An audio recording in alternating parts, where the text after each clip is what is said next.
അസ്സലാമു അലൈക്കും വറഹ്മത്തുള്ളാഹി തആല വബറകാതുഹു. അന്ന് വളരെയധികം സന്തോഷത്തോടു കൂടിയാണ് എസ് എ ഷമീർ പള്ളിയിൽ നിന്ന് വരുന്നത്. ആ പാടവരമ്പത്തിലൂടെ നടന്നു വരുമ്പോൾ ഒത്തിരി സന്തോഷമാണ് അവൻക്ക്. കാര്യം മറ്റൊന്നുമല്ല, താൻ ആഗ്രഹിച്ചതിനുമപ്പുറം വളരെയധികം നല്ലൊരു സന്തോഷകരമായ ഒരു നിമിഷങ്ങളാണ് എൻ്റെ ജീവിതത്തിലേക്ക് കടന്നു വരുന്നത്. ഞാൻ ആഗ്രഹിച്ചിരുന്നു ഒരു പെണ്ണിനെ ഏറ്റെടുക്കണം, അവളെ സംരക്ഷിക്കണം, ആ കുഞ്ഞിനെയും സംരക്ഷിക്കണം എന്ന് ഞാൻ ആഗ്രഹിച്ചതായിരുന്നു. പക്ഷേ അള്ളാഹുവിൻ്റെ വിധി ഒരു പക്ഷേ അതായിരിക്കും. ഒരു പക്ഷേ അവൾ ഹൈറല്ല എന്നതാണോ അതോ അറിയില്ല. അതൊന്നും സാരമില്ല പഠിച്ചോനെ. എന്നാൽ അതിനിടയിലേക്ക് ആയിഷ എൻ്റെ ജീവിതത്തിലേക്ക് കടന്നു വന്നത്. ആയിഷ ഒരിക്കൽ പോലും ഞാൻ സ്വപ്നത്തിൽ പോലും വിചാരിച്ചതല്ല. പക്ഷേ ആയിഷയെക്കുറിച്ചുള്ള ആ ഒരു അവളുടെ സങ്കല്പങ്ങൾ, അവൾക്ക് ഒത്തിരി ഇഷ്ടപ്പെട്ട എൻ്റെ കുടുംബജീവിതം, അവൾക്ക് ഇഷ്ടപ്പെട്ട വീട്, വയൽ, അതെല്ലാം കൂടി നോക്കുമ്പോൾ എനിക്ക് എന്തിനും ഏറ്റവും യോജിക്കുന്നവൾ അവൾ തന്നെയാണ് എന്നെൻ്റെ മനസ്സ് പറയുന്നു. അതെ സീനത്ത്, എനിക്ക് വേണ്ട, എന്നെക്കൊണ്ട് കഴിയില്ല ആ ഒരു വീട്ടിൽ പോയി ജീവിക്കാനൊന്നും. അവിടെ ഭയങ്കര മോശമാണ് എന്നൊക്കെ പറയുമ്പോഴേ അത് ആർക്കായാലും ഒരു വിഷമം ഉണ്ടാവില്ലേ? അതെ, ഞാൻ കരുതിയതായിരുന്നു. എങ്കിലും എൻ്റെ ഉമ്മ പറഞ്ഞിരുന്നു ഫ്ലാറ്റിലേക്ക് അവളെ കൊണ്ടുപോയിക്കോൻ. എന്തിനാണ് ഇത്രയധികം റിസ്ക് എടുത്ത് ഞാൻ അവളെ വിവാഹം കഴിക്കുന്നത്? എനിക്ക് സത്യം പറഞ്ഞാൽ എനിക്ക് എൻ്റെ ഉമ്മയുടെ കൂടെ ജീവിക്കണം. ഞാൻ ജനിച്ചു വളർന്ന ആ വീട്ടിൽ ഉമ്മയുടെ കൂടെ ജീവിക്കുമ്പോൾ അതാണ് ഏറ്റവും എനിക്ക് സന്തോഷകരമായ എൻ്റെ ജീവിതം. അതിനിടയിലേക്ക് മറ്റൊരു രീതിയിലൊന്നും ഞാനൊന്നും ചിന്തിക്കുന്നില്ല. എത്രയൊക്കെ തന്നെയായാലും എൻ്റെ ഉമ്മയാണ് എൻ്റെ എല്ലാം. എൻ്റെ ഉമ്മ ഉണ്ടായിട്ടല്ലേ ഞാനുണ്ടായത്. ഒരു പെണ്ണിന് വേണ്ടിയും ഉമ്മയുടെ കണ്ണീര് ഞാൻ ഒഴുക്കില്ല. ഉമ്മയുടെ ആഗ്രഹം അത് ഞാൻ എപ്പോഴും കൂടെ ഉണ്ടാവണം എന്ന് തന്നെയാണ്. പക്ഷേ ഉമ്മ പറയുന്നത് മോൻ വേറെ ഫ്ലാറ്റ് എടുത്ത് പോയിക്കോ, അവളുടെ അടുത്തേക്കും പോയിക്കോ, എൻ്റെ അടുത്തേക്കും വന്നോ എന്നൊക്കെ പറയുന്നുണ്ട്. പക്ഷേ എത്രയൊക്കെ തന്നെയാലും ഉമ്മയുടെ മനസ്സ് വേദനിക്കും. ഉമ്മയുടെ ആ കണ്ണുകൾ നനയാൻ പാടില്ല എൻ്റെ കാരണം കൊണ്ട്. ഉമ്മയുടെ കണ്ണുകൾ അതൊരിക്കലും നിറയാൻ പാടില്ല. ഉമ്മ എപ്പോഴും സന്തോഷിക്കണം, അതാണ് ഞാൻ ആഗ്രഹിക്കുന്നത്. എനിക്ക് വേണ്ടി ഒത്തിരി കഷ്ടപ്പെട്ടതാണ് എൻ്റെ ഉമ്മ.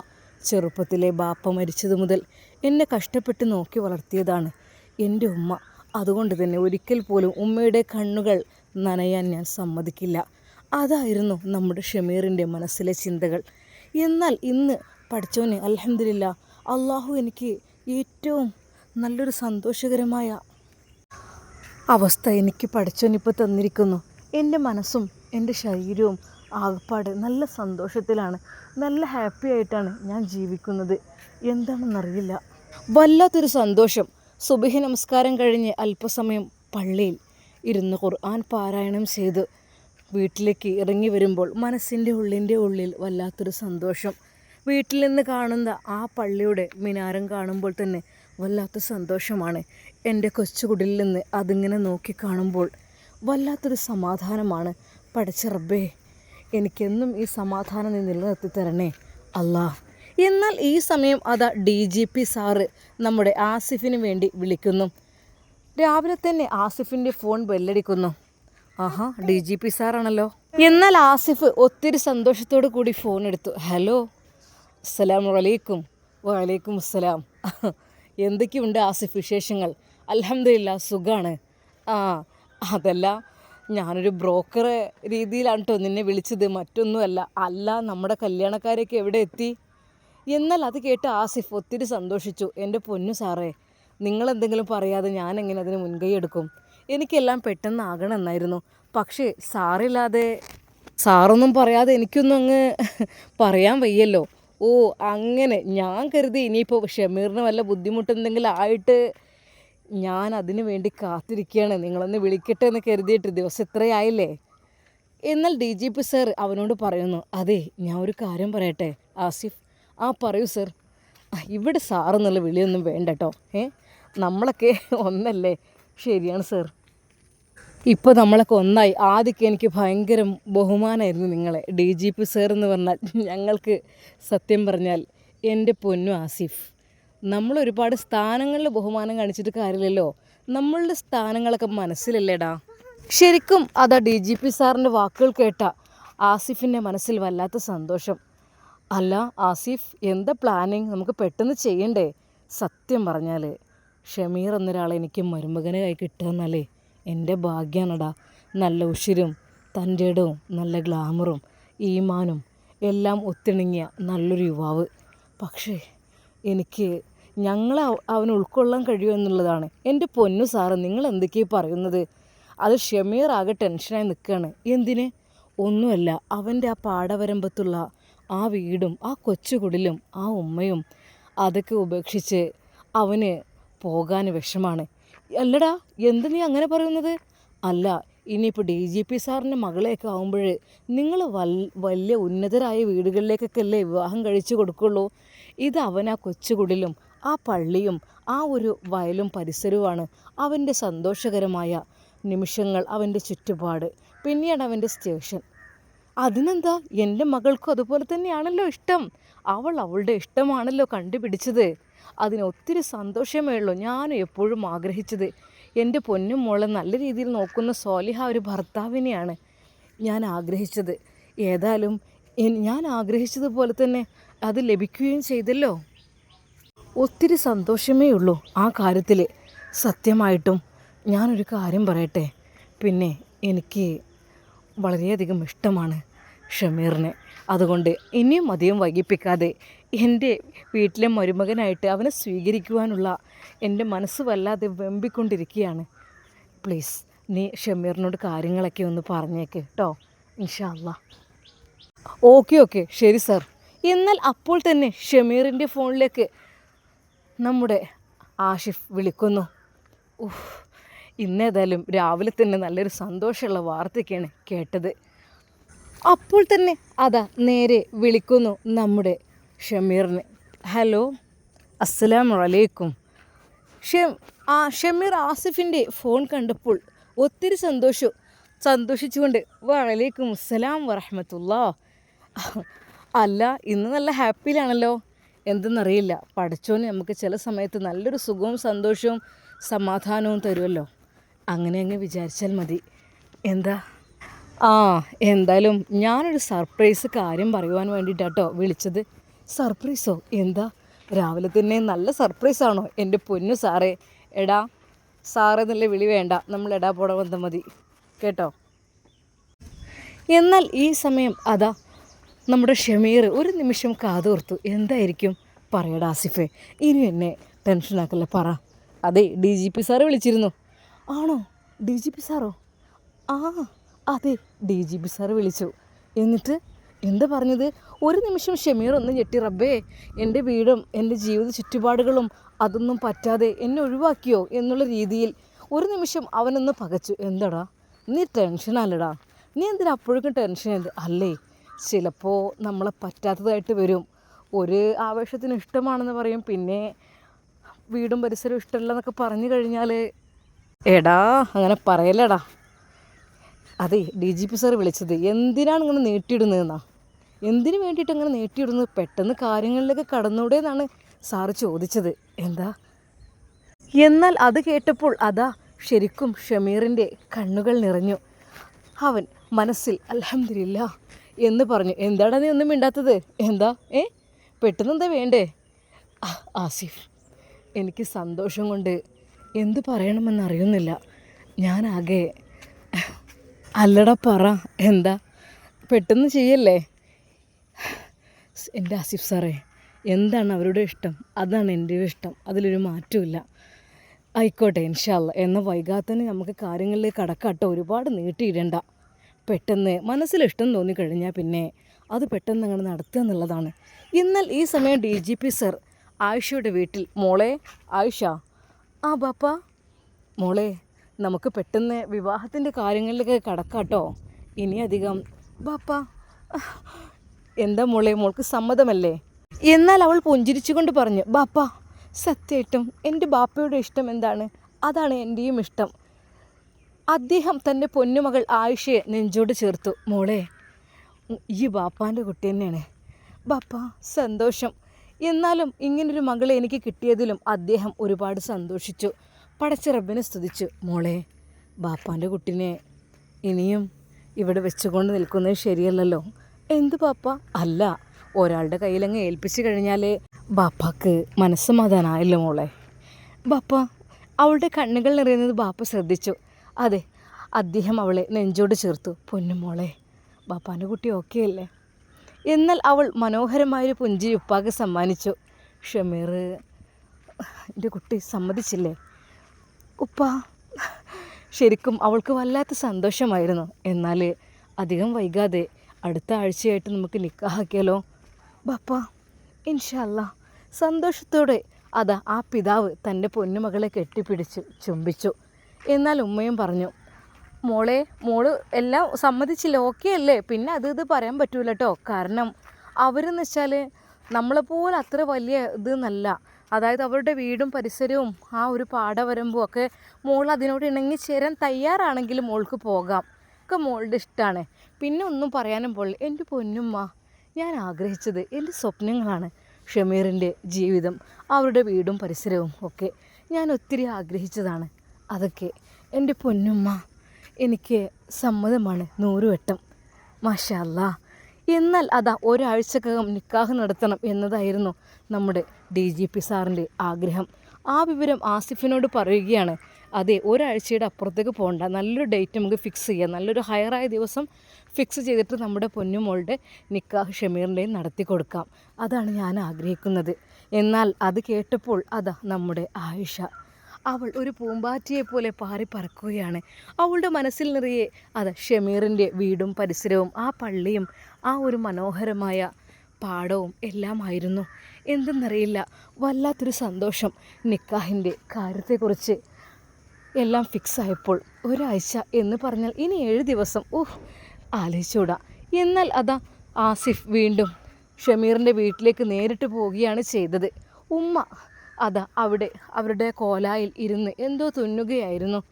ഉമ്മാ, അസ്സലാമു അലൈക്കും. വലൈക്കും അസ്സലാം. മോനെ ആസിഫ് വരൂ, ഷമീർ കുളിക്കുകയാണ്, മോനെ കയറിയിരിക്കും മോനെ. ഉമ്മ, കാര്യങ്ങളൊക്കെ ഏകദേശം സത്യമായിട്ടോടാ, എനിക്ക് ഒത്തിരി സന്തോഷമാണ്. എനിക്ക് വിശ്വസിക്കാൻ കഴിയണില്ല ആ പെൺകുട്ടി എൻ്റെ മരുമകളായി കയറി വരികയെന്ന് പറയുമ്പോൾ. പക്ഷേ നമ്മളെ വീടും പരിസരമൊക്കെ പറ്റുമോ ഉമ്മ? പെൺകുട്ടി തന്നെ സെലക്ട് ചെയ്തതല്ലേ, അതിൽ വേറെ ആർക്കും പങ്കില്ലല്ലോ. അവളുടെ ഇഷ്ടങ്ങൾ വരച്ചു കാണിച്ചു. അത് മാത്രമല്ല, ഷമീറിൻ്റെ ഹൃദയം കൂടി അവളുടെ മനസ്സിലുണ്ടായിരുന്നു. അതുകൊണ്ട് എൻ്റെ പൊന്നുമോനായിക്കോട്ടെ, ഉമ്മാക്ക് ഒത്തിരി സന്തോഷമാണ്. അവൾക്ക് വേണ്ടതെല്ലാം ഞാൻ ചെയ്തു കൊടുത്തോളും, എന്നെക്കൊണ്ട് കഴിയുന്ന രീതിയിൽ. ഞാൻ ഒരു പണി എടുപ്പിക്കൂല മോളെ. അവളെ ഞാൻ എവിടേക്ക് ജോലിക്ക് വേണമെങ്കിലോ പഠിക്കാൻ എന്തിനു വേണമെങ്കിലും ഞാൻ വിടും, അതൊന്നും കുഴപ്പമില്ല കേട്ടോ ഉമ്മ. അങ്ങനെയൊന്നും വേണ്ട, അവളുടെ ഇഷ്ടത്തിന് എന്താ വെച്ചാൽ ആയിക്കോട്ടെ മോനെ. ഇവിടുത്തെ കാര്യം ഞാൻ നോക്കിക്കൊണ്ട് എൻ്റെ 2 മക്കൾക്കും നേരത്തിനുള്ള ഫുഡും കാര്യങ്ങളും അതൊക്കെ ഞാൻ ഉണ്ടാക്കി കൊടുക്കും. അതൊന്നും മോന് വിഷമിക്കണ്ട ഉമ്മ. അവൾക്കും ഉണ്ടാവില്ലേ ചെറിയ ആഗ്രഹങ്ങളൊക്കെ. ഉമ്മയുടെ ഇഷ്ടം അതാണെങ്കിൽ അങ്ങനെ ആയിക്കോട്ടെ, നടന്നോട്ടെ, ഇൻഷാ അല്ലാ. അങ്ങനെ അവരുടെ സന്തോഷകരമായ നിക്കാഹിൻ്റെ കാര്യം ആസിഫ് പറയുന്നു. അതെ, ഒരാഴ്ചക്കുള്ളിൽ വേണമെന്നാണ് DGP സാർ പറയുന്നത്. ആണോ? മാഷാ അല്ലാ. മോനെ, ഈ വീട്ടിലേക്ക് ഉമ്മ, നിങ്ങൾ അതിനെക്കുറിച്ച് ചിന്തിക്കേണ്ട. ആ കുട്ടിയുടെ മനസ്സാണ് നമ്മൾ നോക്കേണ്ടത്. ആ കുട്ടിയുടെ മനസ്സെന്ന് വെച്ചാൽ വല്ലാതെ സന്തോഷമുള്ള മനസ്സാണ്. ഒന്നുകൊണ്ടും വിചാരിക്കേണ്ട, ഒന്നും വിഷമിക്കേണ്ട കേട്ടോ. എല്ലാം റാഹത്തോടു കൂടി പടച്ച റബ്ബ് ശരിയാക്കി തരും. ഉമ്മ ഒന്നുകൊണ്ടും വിഷമിക്കേണ്ട, എല്ലാം റാഹത്തായിരിക്കും. അപ്പോഴേക്കും നല്ല ആട്ടിൻപാലിൽ ചായ ഉണ്ടാക്കി ഉമ്മ കൊണ്ടുവന്നു ആസിഫിന്. ഉമ്മ, ഇവിടെ വരുമ്പോൾ നാടൻ മുട്ടയും നല്ല ആട്ടിൻപാലിലുള്ള നല്ല ചായയും അതൊരു വീക്ക്നെസ് ആണല്ലോ ഉമ്മ. ഇവിടെ എത്തുമ്പോൾ വല്ലാത്തൊരു ടേസ്റ്റാണ്. അതും പുറത്തെ ആ ഒരു വയലിലേക്ക് നോക്കി കുടിക്കുമ്പോൾ എൻ്റെ ഉമ്മ വല്ലാത്തൊരു വൈബാണ്. എന്തായാലും ഉമ്മ ഒരു കാര്യം പറയട്ടെ. എന്താ മോനെ? ഈ കിളികളുടെ ശബ്ദവും ഈ ഒരു കിളിക്കൊഞ്ചലും ഈ ഒരു പാടവരമ്പുകളും ഒക്കെ കാണുമ്പോൾ ആ പള്ളിയുടെ മിനാരത്തിൽ നിന്ന് ഒഴുകുന്ന മനോഹരമായ ബാങ്കും എല്ലാം കേട്ടുകൊണ്ട് നമ്മുടെ ആയിഷ മോൾക്ക് ഇവിടെ സുഖസുന്ദരമായി ജീവിക്കാമല്ലോ അല്ലേ? സത്യമായിട്ടും മോനെ, അത് ഉൾക്കൊള്ളാൻ കഴിയുന്നവർക്ക് എനിക്കിഷ്ടമാണ് മോനെ ഇവിടം. അതാണ് ഞാൻ ഇവിടം വിട്ടു പോകാത്തത്. പിന്നെ എൻ്റെ മോൻക്കും ഇഷ്ടമാണ്. അതിനനുസരിച്ചൊരു മരുമകളെ കൂടി കിട്ടിയ അൽഹംദുലില്ലാ, റാഹത്തായല്ലോ. സന്തോഷകരമായ അവരുടെ നിമിഷങ്ങൾ എണ്ണി കഴിഞ്ഞു. അപ്പോഴേക്കും നമ്മുടെ ഷമീർ കുളി കഴിഞ്ഞെത്തി. ശരിക്കും ആസിഫ് ഞെട്ടിപ്പോയി. അത് ഷമീർ കുളിക്കാൻ അടുത്തുള്ള ആ ഒരു വയലിനോട് ചാരിയുള്ള ഒരു കുളമുണ്ട്. അതിൻ്റെ ഒരു ഭാഗത്ത് തോടും.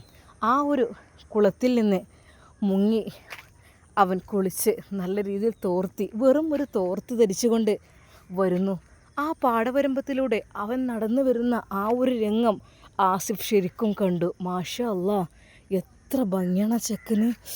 പടച്ചോനെ, ആ തോർത്തൊക്കെ എടുത്ത് വരുമ്പോഴേ ഓൻ്റെ ബോഡിൻ്റെ ഒരു പവർ കണ്ടില്ലേ പടച്ചോനെ. ശരിക്കും 6 പാക്ക് ഏതൊരു പെണ്ണും ആഗ്രഹിച്ചു പോകുന്ന ശരീരമാണല്ലോ അവൻ്റേത്. മാഷാ അല്ലാ, ഇത് വല്ലാത്തൊരു. എന്നാൽ ആസിഫ് അത് കണ്ട ഉടനെ ഷമീർ, പഠിച്ചോനെ ആരത് സാറി എപ്പോൾ വന്നു? അവനാകെ നാണത്തോടു കൂടി അവൻ്റെ കൈകൾ കൊണ്ട് അവൻ്റെ നെഞ്ചൊക്കെ മറച്ചു പിടിച്ച് അവൻ അല്പമൊന്ന് കുനിഞ്ഞുകൊണ്ട് നേരെ അകത്തേക്ക് ഓടിക്കയറി.